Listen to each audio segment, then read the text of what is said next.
नमस्कार. मी सुभाष कर्णिक. कथाकथन श्रवण दर्शन या यूट्यूब चॅनलवर तुम्हा रसिकांचे पुन्हा एकदा स्वागत. आज एक नवीन कथा सादर करीत आहे.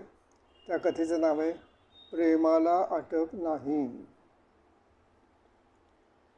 किसन आणि दुर्गा दुकानातून बाहेर पडले. घरी जाण्यासाठी एका बस स्टॉपवर उभे होते. बऱ्याच वेळेपासून अंधारून आलं होतं. वारा खूप जोरात सुटला होता. पावसाचं चिन्ह होतं, पण पाऊस सुरू झाला नव्हता. दोघे बसची वाट पाहत बस स्टॉपवरच्या बाकावर बसले होते. दुर्गा म्हणाली, अहो, बराच वेळ झाला, बस आली नाही, वारा सुटला आहे, जोरात पाऊस आला तर आपल्याकडे छत्री नाही, रिक्षा मिळेल का ते बघा ना. किसन म्हणाला, दुर्गा, मी रिक्षा बघतो, वारा खूप जोरात आहे. पण किसन बसस्टॉपवरून बाहेर पडला. एक रिक्षा समोरून जात होत्या, साऱ्या भरलेल्या. एवढं तिथे एक रिकामी रिक्षा आली. रिक्षावाला बसस्टॉपच्या पुढे उभा राहिला. किसन त्याच्यापर्यंत गेला.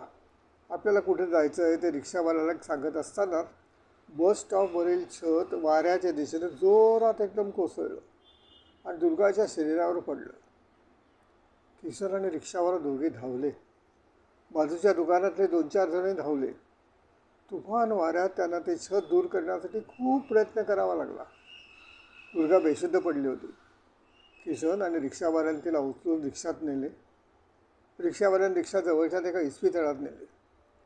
दुर्गावर दवाखान्यात आतमध्ये उपचार चालू होते आणि बाहेर किसन एका बाकावर शांतपणे बसला होता. आश्चर्य म्हणजे रिक्षावालाही त्याच्याजवळ बसला होता. बऱ्याच वेळाने डॉक्टर बाहेर आले. दुर्गाचं निधन झाल्याचं वार्ता त्यांनी सांगितली. किसन धो रडायला लागला. तसा रिक्षावाल्याने त्याला सांभाळलं, थोपटलं. अंत्यविधी होईपर्यंत रिक्षावाल्याने किसनला साथ दिली. किसनला मूलबाळ नव्हते. तो दुर्गा आणि दोघेच राहायचे. त्याचे नातेवाईक शहरात नव्हते, त्यामुळे त्याला रिक्षावाल्याचा फार मोठा आधार वाटला. त्या दिवसानंतर रिक्षावाला 1-2 वेळा किसनकडे येऊन त्याची चौकशी करून गेला. रिक्षावाला पुन्हा एकदा संध्याकाळी आला असताना किसन म्हणाला, मुंगा, तू.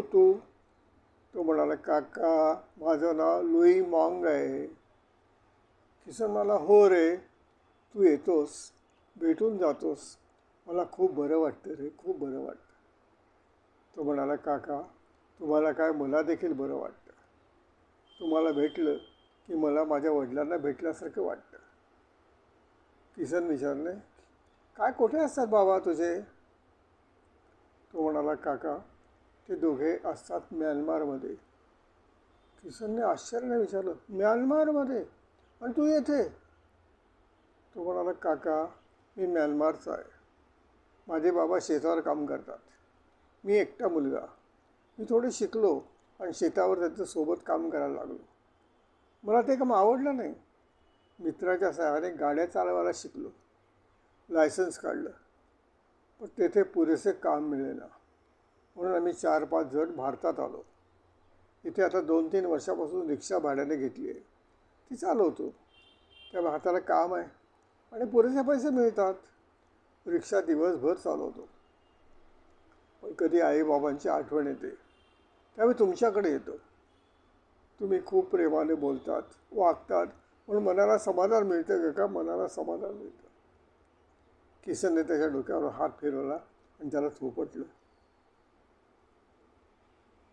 रात्रीचे 9 वाजलेले. किसन गादीवर पडला होता. इतक्या दारावरची बेल वाजली. दार उघडतात किसनने पाहिले, लुई मॉंग समोर उभा. अरे, तू यावेळी? त्याने आश्चर्याने विचारलं. लुई मॉंग आत आला. त्याने प्रथम दरवाजा बंद केला. त्याच्या आवाजात थोडी नाराजी होती. काका, मी म्यानमारला परत चाललो आहे, म्हणून तुम्हाला भेटायला आणि सांगायला आलो आहे. किसनने विचारलं, का रे? आईबाबाची तब्येत वर ठीक आहे ना? लुई मॉंगने हळूच आवाजात सांगितलं, काका, मी म्यानमारहून भारतात विनापरवाना आलो आहे. मला येथे राहण्याचा अधिकार नाही. माझ्यासारख्या विनापरवाना असलेल्यांना पोलीस पकडतात, परत पाठवतात.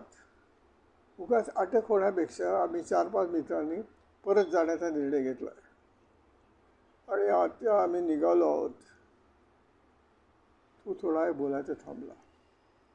नंतर म्हणाला, काका मी तुम्हाला केव्हा परत भेटेल सांगता येत नाही, पण तुमची आठवण, तुमच्या भेटी माझ्या आयुष्यभर लक्षात राहतील, आयुष्यभर लक्षात राहतील. किसनने त्याला आपल्या भाऊपाशात घेतले, थोपटले. किसन म्हणाला, मॉन्ग मलाही तुझी आठवण कायम होत राहील. मी तुझ्या देशात येऊ शकणार नाही, पण तुला कधी जमलं तर परवानगी काढ आणि ये, भेटायला ये. मी वाट पाहीन. काका जरूर प्रयत्न करीन. काका आपल्या दोघांचे फोन नंबर आपल्याजवळ आहेत. तुमचा इथला पत्ता लिहून द्या म्हणजे पत्र पाठवता येईल. किसनने आपला पत्ता एका कागदावर लिहून दिला. तसं त्याचाही म्यानमारमधला पत्ता आपल्या डायरीत लिहिला. किसनने विचारलं, मॉन्ग तू इतक्या दूर निघालास, पैसे आहेत काय, कसा जाणार? तो म्हणाला, रेल्वेने, नंतर बसने, नंतर पायी. किसनने त्याच्याजवळचे 1000 रुपये काढून त्याला दिले. हे घे, उपयोगी पडतील.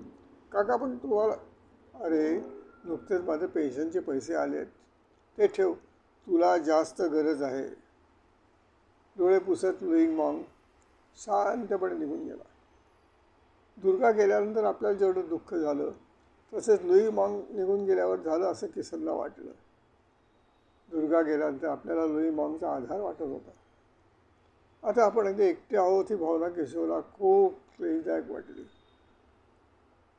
2 आठवडे झाले तो लुई मॉन्गचा फोन नाही. आपण फोन केला तर तो फोन बंद होता. या विचारानं किसनच्या मनात त्याच्या सुरक्षेबाबत चिंता वाटायला लागली. मात्र 3 आठवड्यांनी लुई मॉन्गचा फोन आला. काका काका तुम्हाला आनंदाच्या 2 बातम्या सांगतो. किसन म्हणाला, अरे तुझा फोनच लागत नव्हता, किती प्रयत्न केले. तो म्हणाला, काका ते नंतर सांगतो, पहिली आनंदाची बातमी, मी माझ्या देशात सुखरूप परत आलो. येताना भारतीय जवानांनी तपासणी केली, पण आमच्याकडे आमच्या कपड्यांशिवाय काहीच नव्हतं. आम्हाला आमच्या देशात काम मिळत नव्हतं म्हणून आम्ही भारतात आलो, परंतु परवानगी नसल्याने परत चाललो आहोत असे सांगितल्यावर त्यांनी आम्हाला आमच्या पाठीवर थाप मारली व म्हणाले, सुखरूप जा, तुम्हाला तुमच्या देशात काम मिळो अशी सदिच्छा.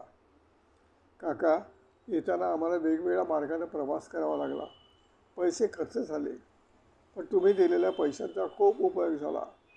योग्य वेळी सगळ्यांना जेवणखाण करता आलं. किसन म्हणाला, सुंदर सुंदर, अभिनंदन, तू सुखरूप पोहोचलास, खूप बरं वाटलं रे, खूप बरं वाटलं. तो म्हणाला, काका आता दुसरी बातमी, आम्ही इकडे आल्यावर पुन्हा आमची तपासणी झाली. इथल्या एका अधिकाऱ्याने माझे ड्रायव्हिंग लायसन्स बघितलं. म्हणाला, लायसन्स आपल्या देशातीलच आहे, गाड्या चालवतोस काय? मी हो म्हणालो. तो म्हणाला, आज माझा ड्रायव्हर आला नाही, समोरच्या गाडीत तुझी बॅग ठेव, ही किल्ली घे, माझ्यासोबत राहा. काका मी दिवसभर त्याची गाडी चालवली. नंतर ते म्हणाले, तुला कंत्राटावर ड्रायव्हर नेमतो, नंतर नोकरीत घेईन. काका आता मी येथे कमवायला लागलो आहे, आई बाबांना इथे बोलावलं आहे. काका माझी काळजी करू नका, काळजी करू नका, मी पत्र पाठवीन. किसनने समाधानाने आणि आनंदाने समोर ठेवलेल्या देवांच्या प्रतिमाला नमस्कार केला. किसनचा नित्यक्रम चालू होता. त्याला वाटलं आपल्यासोबत दुर्गा होती, ती गेल्यावर लुई मॉन्गचा आधार होता, आता आपल्याला एकटंच राहावं लागणार. त्याचा एक चुलत भाऊ नामदेव परगावी होता, ट्रक ड्रायव्हर होता. शहरात ट्रक घेऊन आला तो किसनला भेटायला येईल, तेवढंच त्याला समाधान वाटे. लुई मॉन्ग दर सोमवारी फोन करत असे. किसनला खूप बरं वाटे. तो पत्र पाठवून खुशाली कळली. किसनही त्याला पत्र पाठवत असे. एकदा लुई मॉन्गने फोनवर विचारलं, काका तुमची तब्येत ठीक नाही काय? तुमच्या पत्रातले अक्षर खूप बदललेलं वाटतंय, काय झालं? किसन म्हणाला, नीट दिसत नाही म्हणून डोळे तपासले. डॉक्टर म्हणाले, दोन्ही डोळ्यात मोतीबिंदू झाले आहेत, ऑपरेशन करावे लागेल. लुई मॉन्गने विचारले, मग काय झालं, कधी करणार ऑपरेशन? किसन म्हणाला, बघू, अजून ठरलं नाही. काका पैशाचा प्रश्न आहे ना, मला कळवा किती खर्च लागेल, मी पाठवीन.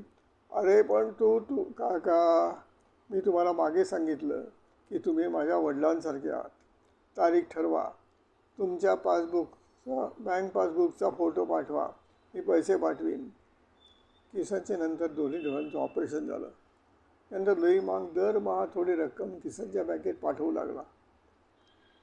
दुपारचं जेवण आटोपून किसन एका खुर्चीवर शांत बसला होता. इतक्यात 2 पोलीस दरवाजात उभे राहिले. एकाने विचारलं, तुम्ही किसन काय? किसन म्हणाला, होय साहेब.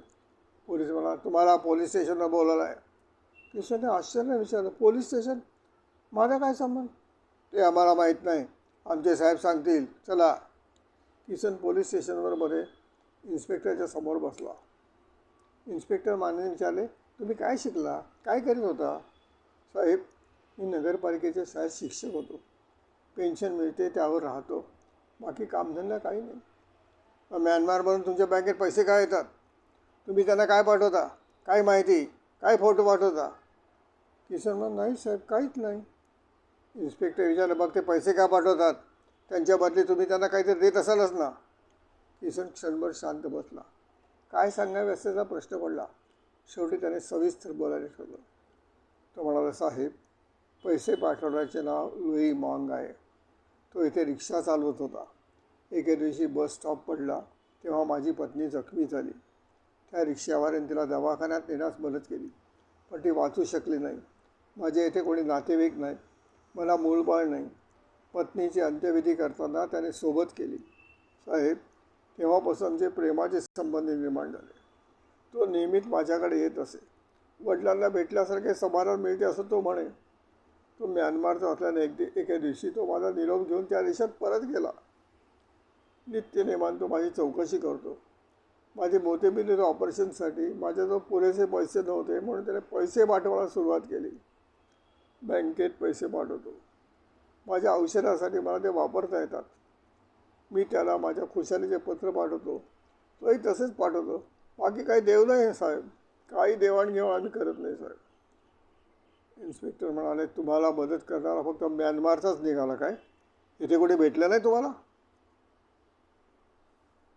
किसन म्हणाला, साहेब, योगायोगाने आम्ही भेटलो, पण मैत्रीचे संबंध जुळायला, प्रेम जुळायला जात, पंथ, भाषा, धर्म, देश अशी कुठली बंधने आड येत नाही. इन्स्पेक्टर शांतपणे किसनकडे पाहत होते. किसन म्हणाला, साहेब, म्यानमार देश आपला मित्र आहे की शत्रू राष्ट्र आहे मला माहीत नाही, परंतु त्या देशातील नागरिकाशी मी संबंध ठेवले. हा जर गुन्हा असेल तर मला शिक्षा करा. त्याने आपले दोन्ही हात इन्स्पेक्टर समोर ठेवले आणि आपले मस्तक टेबलावर टेकवले. इन्स्पेक्टरने शेजारी उभे असलेल्या हवालदाराला खून करून पाणी देण्यास सांगितलं. ते खुर्चीतून उठून किसनजवळ उभे राहिले. त्याने किसनच्या पाठीवर हात ठेवून म्हटले, काका, समोर पाणी ठेवलं आहे ते घ्या. किसन पाणी प्यायला. इन्स्पेक्टर म्हणाले, काका, चौकशी करणं हे आमचं कर्तव्य आहे. तुमच्यावर आम्हाला कोणतीही कारवाई करायची नाही. तुम्ही मुक्त आहात. काका, गुन्हेगारांना, संशयितांना, गोंधळ घालणाऱ्यांना मी अटक करू शकतो, पण प्रेम करणाऱ्यांना, प्रेमाला मी अटक करू शकत नाही. तुम्ही शांतपणे घरी जाऊ शकता. किसनने त्याला नमस्कार केला आणि बाहेर जाण्यासाठी वळला. इन्स्पेक्टरने हवालदाराला सांगितलं, माझ्या गाडीतून काकांना घरी पोहोचव. शेजारी उभा असलेला हवालदार म्हणाला, साहेब, आपल्या इथे सगळेजण त्याची कहाणी सांगतात, रडतात, पण आज आपले स्टेशन प्रथमच भावनावश झाले. तुम्ही म्हणाला ते खरं आहे साहेब, खरं आहे साहेब. आपण प्रेमाला अटक करू शकत नाही, अटक करू शकत नाही, अटक करू शकत नाही. धन्यवाद.